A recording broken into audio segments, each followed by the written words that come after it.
Assalamualaikum pemirsa, kami MGMP Bahasa Inggris SMK Medikakom ingin menyampaikan aksi nyata dalam pembelajaran Merdeka Belajar. Nah, di sini ada guru-gurunya yang mengajarkan bahasa Inggris tapi di beda jurusan. Bagaimana Bu Ayunda? Ngajarnya di kelas mana tadi bahasa Inggris? Oke, untuk saya sendiri saya mengajar di kelas akuntansi, LPL dan juga farmasi. Berbagi. Halo, selamat siang teman-teman semua. Saya mengajar di kelas CKR, TBSM dan juga TPM. Kenalin dulu dong. Oh iya, by the way nama saya Alka ya. Selamat kenal teman-teman semua. Nama saya Nenur Bayani. Saya ngajarnya di kelas akuntansi, farmasi, tata boga, teknik komputer jaringan. Nah, sementara saya ngajar di RPL, PKJ dan tata boga. Akuntansi gitu tuh. Oke, Bu Ayu, kita masuk ke materi pertama modul 1 kalau nggak salah ya. Iya. Itu tentang apa sih? Untuk modul 1 sendiri itu tentang mengenali diri dan juga memahami peran sebagai tenaga pendidik. Oke, ada pertanyaan. Sebagai pendidik, kita perlu mengenali dan memahami peran kita sebagai pendidik. Nah, apa sih sebenarnya peran dari pendidik itu? Oke, jadi sebenarnya betul banget ya Miss ya. Sebelum kita memahami karakteristik dari murid, kita pasti perlu memahami karakteristik diri kita sendiri gitu ya sebagai tenaga pendidik. Itu sangat penting. Kenapa? Karena kita tuh perlu tahu dulu kelemahan dan juga kelebihan dari kita sendiri sebelum kita mulai memahami karakteristik dari para murid kita gitu. Itu untuk perannya sendiri. Jadi tenaga pendidik itu menuntun untuk tumbuh atau hidupnya kekuatan kodrat yang ada pada murid-murid. Terus juga bertujuan agar dapat memperbaiki untuk tingkah lakunya dan juga tumbuh kekuatan kodrat pada anak. Wah, kita susah juga ya belajar tentang ini, tapi memang harus dipelajari.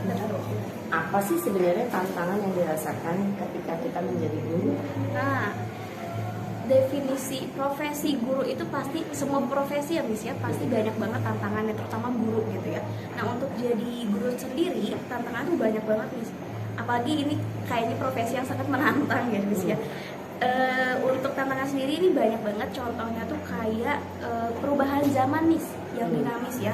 Jadi kita sebagai guru itu perlu banget mengembangkan ilmu kita sesuai dengan zaman yang berkembang gitu Miss. Jadi jangan sampai ketinggalan zaman juga. Seperti itu Miss kurang lebih. Oke.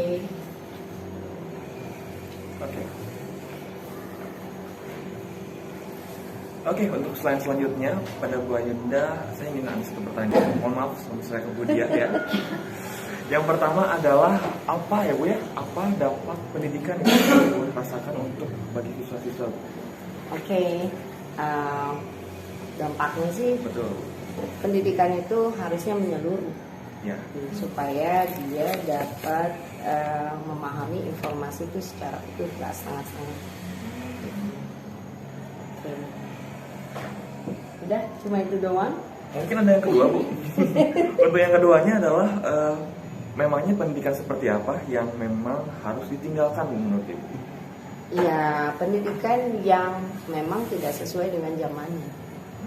Kalau misalkan zamannya sekarang digital, kita masih pakai akur gitu ya, bukan nggak boleh sih, tapi kan sulit ya, tidak ada adaptasi, mereka juga tidak belajar dari sampai mendalam. Berarti mengikuti perzamanan ya Bu ya? Iya, sesuai zaman. Dan mungkin untuk terakhir dari saya Bu, bagaimana maksud pendidikan menjadi manusia secara utuh Bu? Pendidikan mengajarkan tidak hanya transfer knowledge, tapi bagaimana menghadapi tantangan zaman pada saat itu, misalkan digital,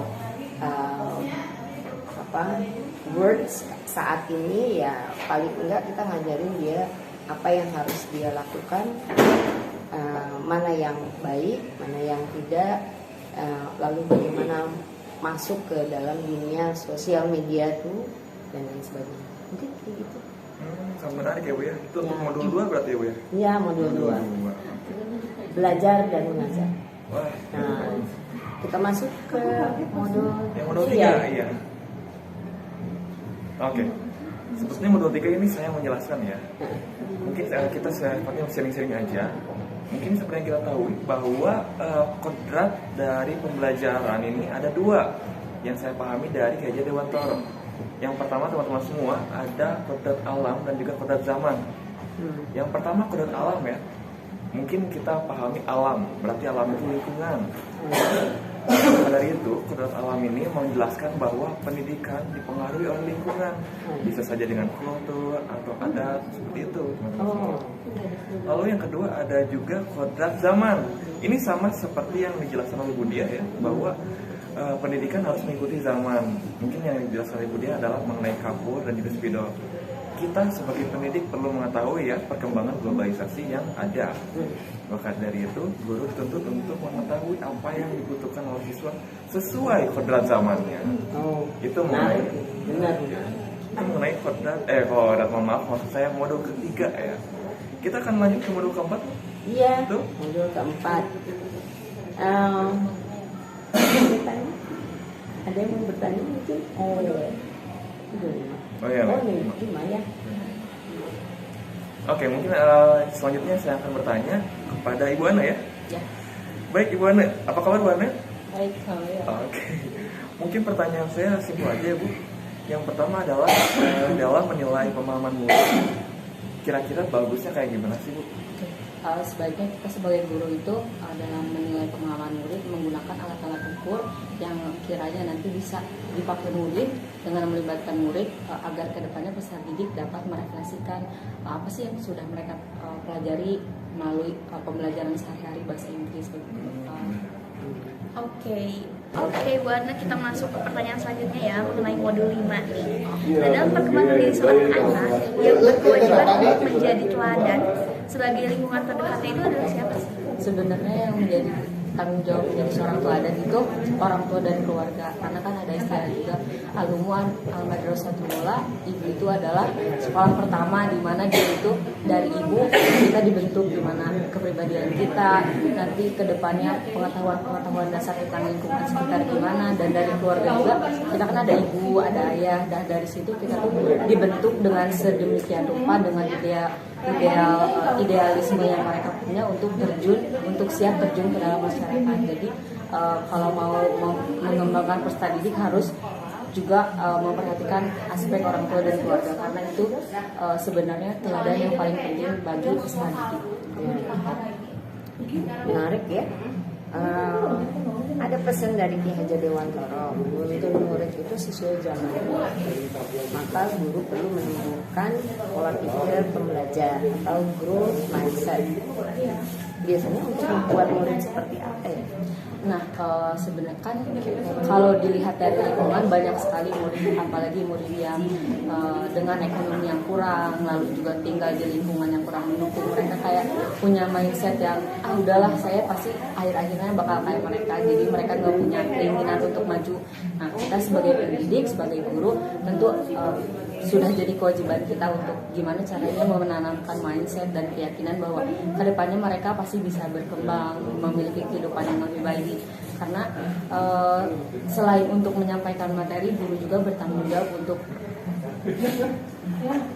make sure gimana caranya si peserta didik ini memiliki kehidupan yang lebih baik ke depannya, dan dengan memiliki mindset yang lebih terbuka tentang dunia. Oke, terima kasih Bu Ayunda, Pak Alka, dan Ibu Ana. Sepertinya pemirsa kita sudah bisa mendapatkan ilmu dari Merdeka Belajar ini. Mudah-mudahan guru yang ada di luar sana pun kita bisa sharing tentang bagaimana Merdeka Belajar itu beraksi nyata. Terima kasih. Assalamualaikum warahmatullahi wabarakatuh.